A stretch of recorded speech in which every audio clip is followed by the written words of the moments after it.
وبركاته. هذا المقطع سجل اليوم 23/1/1445. هذا المسجد له 25 سنة يا أخواني، من 1423 وهو على هالحال. سمعت أنه توفى الإنسان اللي كان قايم به ووقف.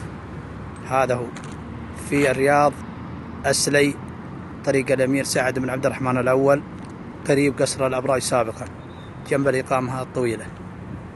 يا أخواني، هذا المسجد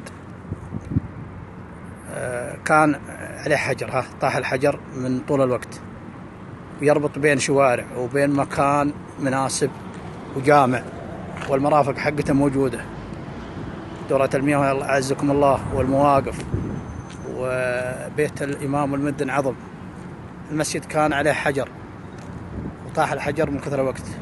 يا أخواني، نرجو دعم هذا المقطع، وإعادة نشر وإعجاب وردود ورسالة لأهل الخير والصلاح، لعل إن شاء الله أن يصل الواحد يتكفل به ويكمله ونكسب أجر أنا وأنتم. يعلم الله عز وجل أني ما كتبت هذا المقطع ونشرته وسجلته إلا لاكتمال هذا المسجد ده والانتفاع به ونكسب الأجر. إننا لا نبتغي به إلا وجه الله عز وجل سبحانه وتعالى. فأرجو دعمنا على المقطع ده، والله يسعدكم ويوفق من نشر المقطع ومن إعادة نشره. وفق الله جميع لما يحبه الله ويرضاه. موفقين خير.